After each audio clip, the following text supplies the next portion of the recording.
सुप्रभात छात्रों। कल के वीडियो में आपने क्या पढ़ा था? उपसर्ग पढ़ रहे थे हम, है ना? तो आप कमेंट अवश्य करिए। कमेंट से हमें ये पता चल जाता है कि कौन बच्चे एक्टिव हैं और कौन बच्चे एक्टिव नहीं हैं, कौन कौन बच्चे देख रहे हैं और कौन बच्चे नहीं देख रहे हैं। क्योंकि आपके क्रियाकलाप का आप जो अपनी क्रियाएं करेंगे, अर्थात देखेंगे वीडियो को या नहीं देखेंगे, कमेंट करेंगे या नहीं करेंगे, तो इसका फ़र्क तो आपकी एक्टिविटीज़ के जो नंबर होते हैं उस पर भी पड़ता है। तो इसलिए आप कमेंट अवश्य करिएगा, ठीक है बेटा? चलिए अब पढ़ते हैं हम उपसर्ग। कल हमने हिंदी के उपसर्ग पढ़े थे, कल हमने संस्कृत के उपसर्ग पढ़े थे। आज हम हिंदी के उपसर्ग, अरबी, फारसी और उर्दू के उपसर्ग, और जो उपसर्ग कुछ अव्यय ऐसे होते हैं जो उपसर्ग के रूप में जिनका प्रयोग किया जाता है वो पढ़ेंगे, और हम कुछ इंग्लिश के उपसर्ग पढ़ेंगे, ठीक है? चलिए आइए पढ़ते हैं विस्तृत रूप से उपसर्ग। उपसर्गों का प्रयोग हम किस लिए करते हैं? अर्थ में परिवर्तन करने के लिए करते हैं, जो शब्दों के अर्थ में परिवर्तन हो जाता है, ठीक है? तो सबसे पहले देखते हैं हम हिंदी के उपसर्ग। ये आपका भाग 17 है।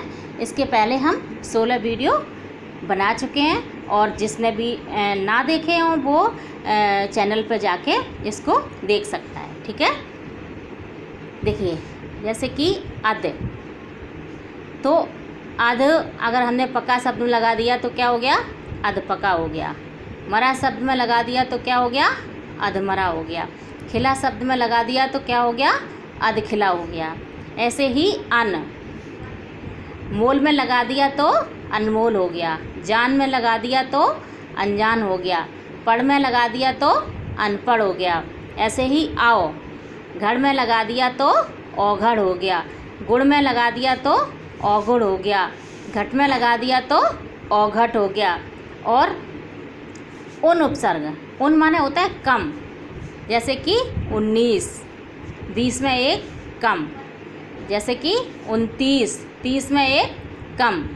39, है ना, 40 में एक कम। तो ऐसे ही कुउपसर्ग, रूप में लगा दिया तो क्या हो गया? कुरूप हो गया। पुत्र में लगा दिया तो क्या हो गया? कुपुत्र हो गया। चाल में लगा दिया तो क्या हो गया? कुचाल हो गया। ऐसे ही चौउपसर्ग, राह में लगा दिया तो चौराहा हो गया। पाल में लगा दिया तो चौपाल हो गया। मांस में लगा दिया तो चौमास हो गया। ऐसे ही दुउपसर्ग, बल में लगा दिया तो दुबला हो गया, और गुण में लगा दिया तो दुगना हो गया, और पहिया में लगा दिया तो दुपहिया हो गया। ऐसे ही नी उपसर्ग, डर में लगा दिया तो निडर हो गया। ऐसे ही निकम्मा हो गया, निठल्ला हो गया। ऐसे ही बिन उपसर्ग, बिन कहे, बिन मांगा, बिन पूछे, बिन जांचे, है ना? ऐसे ही भर उपसर्ग, पेट में लगा दिया तो भरपेट हो गया। मार में लगा दिया तो भरमार हो गया, है ना? ऐसे ही भरपूर हो गया। ऐसे ही सु उपसर्ग, पुत्र में लगा दिया तो सुपुत्र हो गया। गम में लगा दिया तो सुगम हो गया। जान में लगा दिया तो सुजान हो गया, और चार में लगा दिया तो सुचारू हो गया। ऐसे ही सा उपसर्ग, जैसे रस में लगा दिया तो सरस हो गया। पूत में लगा दिया तो सपूत हो गया, और जल में लगा दिया तो सजल हो गया, ठीक? अब हम देखेंगे अरबी, फारसी और उर्दू के उपसर्ग। मतलब ये जो उपसर्ग हैं इसमें अरबी के शब्द भी हैं, फारसी के भी हैं और उर्दू के भी हैं, ठीक है?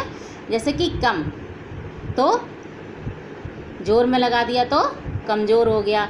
वक्त में लगा दिया तो कम वक्त हो गया। कम सिन में लगा दिया तो कम सिन हो गया। ऐसे ही खुश उपसर्ग, हाल में लगा दिया तो खुशहाल हो गया। नुमा में लगा दिया तो खुशनुमा हो गया। ऐसे ही खुशबू हो गया, खुशदिल हो गया। ऐसे ही गैर उपसर्ग, गैर जिम्मेदार, गैर हाजिर। ऐसे ही दर उपसर्ग, दरगाह, दरकिनार, है ना? ना उपसर्ग, नाजायज़, नासमझ, नालायक। ऐसे ही बा उपसर्ग, तो बादशाह हो गया, बाकायदा हो गया, बाइज्जत हो गया, बाअदब हो गया, है ना? ऐसे ही बे उपसर्ग, बेअकल हो गया, बेजान हो गया, बेपनाह हो गया, बेहया हो गया। है ना। ऐसे ही ला उपसर्ग, लाजवाब हो गया, लावारिस हो गया, लाचार हो गया। ऐसे ही सर उपसर्ग, हद में लग गया तो सरहद हो गया, है ना। कार में लग गया तो सरकार हो गया, पंच में लग गया तो सरपंच हो गया, और दार में लग गया तो सरदार हो गया। ऐसे ही हम उपसर्ग, हम माने साथ, है ना, तो हम सफ़र हो गया, हम शकल हो गया, हम दर्द हो गया। ऐसे ही अल उपसर्ग, तो अलबत्ता हो गया, अलविदा हो गया, है ना। देखिए ये अल उपसर्ग ये आ सकता है, क्योंकि ये अल थोड़ा थोड़ा ये लगता है जैसे कि संस्कृत का भी हो, है ना। तो ये भी आ सकता है कि अल उपसर्ग ये किस भाषा का है, हिंदी भाषा का है कि अरबी उर्दू का है ना। चलिए अब कुछ उपसर्ग हैं, उपसर्ग की तरह प्रयोग होने वाले अव्यय। कुछ अव्यय ऐसे होते हैं जो इनका प्रयोग उपसर्ग के रूप में किया जाता है, जैसे कि अद्य। अद्य तो क्या हो गया, अधोलिखित हो गया, अधोगति हो गया। ऐसे ही अंतः, तो अंतःकरण हो गया, अंतापुर हो गया, अंतर्यामी हो गया। अंतापुर का मतलब होता है रनवास, मतलब जहाँ राजा लोग, जहाँ रानियाँ रहती थी उसको अंतापुर कहा जाता था, है ना। तो अगला है अंतर, तो अंतर्राष्ट्रीय हो गया, अंतर्राज्य हो गया, है ना। यहाँ पे हलंत लगा होगा क्योंकि ये जो रा है ये आधा है, ठीक। इसके बाद अलम, अलम माने क्या होता है, सुंदर होता है, तो अलंकार हो गया, अलंकरण हो गया। ऐसे ही चिर उपसर्ग है, चिरंजीवी हो गया, चिरायु हो गया, चिरकाल हो गया। ऐसे ही सत उपसर्ग है ना। सत अव्यय है, इसका प्रयोग किसके लिए किया जाता है, उपसर्ग के लिए किया जाता है। सत्संग हो गया, सत्कर्म हो गया, सज्जन हो गया, और सह, है ना, सहचर हो गया, सहपाठी हो गया, और सहमत हो गया। ऐसे ही पुनः उपसर्ग है, पुनराभ्यास हो गया, और पुनर्विचार हो गया, है ना। और ऐसे ही बह उपसर्ग है, तो बहिर्मुख हो गया, बहिर्गमन हो गया। ऐसे ही पुरा उपसर्ग, तो पुरातत्व हो गया और पुरातन हो गया, ठीक है। तो ये हमने क्या पढ़े, अरबी, फारसी और उर्दू के उपसर्ग, और हमने उपसर्ग की तरह प्रयोग होने वाले अव्यय पढ़े हैं। अब हम पढ़ेंगे अंग्रेजी के उपसर्ग। देखो ये उपसर्ग भी नहीं कह सकते इनको, ये शब्द होते हैं जिनका प्रयोग उपसर्ग की तरह किया जाता है ना। जैसे कि सब रजिस्ट्रार, सब इंस्पेक्टर, और डिप्टी, तो डिप्टी कलेक्टर, डिप्टी कमिश्नर। ऐसे ही चीफ जज, चीफ मिनिस्टर। ऐसे ही जनरल, तो जनरल मैनेजर, जनरल स्टोर, है ना। ऐसे ही वाइस, तो वाइस प्रिंसिपल, वाइस चेयरमैन। तो ये सब क्या है, ये शब्द हैं, लेकिन इनका प्रयोग उपसर्ग के रूप में किया जाता है। जब हम अंग्रेजी के शब्दों का प्रयोग करते हैं, अंग्रेजी के कुछ शब्द लिखते हैं, तो इनका प्रयोग उपसर्ग के रूप में करते हैं। अब कुछ उपसर्ग ऐसे होते हैं, ऐसे शब्द जिनमें एक से ज़्यादा उपसर्गों का प्रयोग होता है, जैसे कि निराकरण। इसमें कौन कौन सा, देखो, निर्धन आ और धन करण, तो करण शब्द में निर उपसर्ग लगा है और आ उपसर्ग लगा है, तो क्या हो गया, निराकरण हो गया, ठीक। अब अनियंत्रित, अब इसमें क्या, यंत्रित में दो उपसर्ग लगे हैं, आ उपसर्ग लगा है और नी उपसर्ग लगा है, तो क्या हो गया, अनियंत्रित हो गया, है ना। इसके बाद असुरक्षित। अब देखिए रक्षित में दो उपसर्ग लगे हैं, आ उपसर्ग और सु उपसर्ग, तो क्या हो गया, असुरक्षित हो गया। ऐसे ही आचार में दो उपसर्ग लगे हैं, अति धन आ, अर्थात अत्याचार, है ना। तो कितने उपसर्ग हो गए, आचार में दो उपसर्ग हो गए, अति धन आ।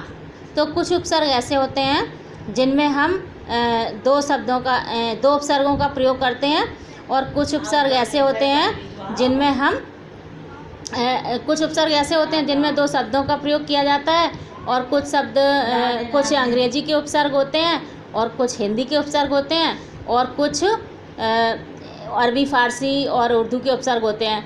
तो हमने विस्तृत रूप से जाना कि कौन कौन से उपसर्ग हिंदी के होते हैं, कौन संस्कृत के होते हैं, और कौन अंग्रेजी के होते हैं, और कौन से ऐसे शब्द होते हैं जिनमें दो उपसर्ग होते हैं, ठीक है।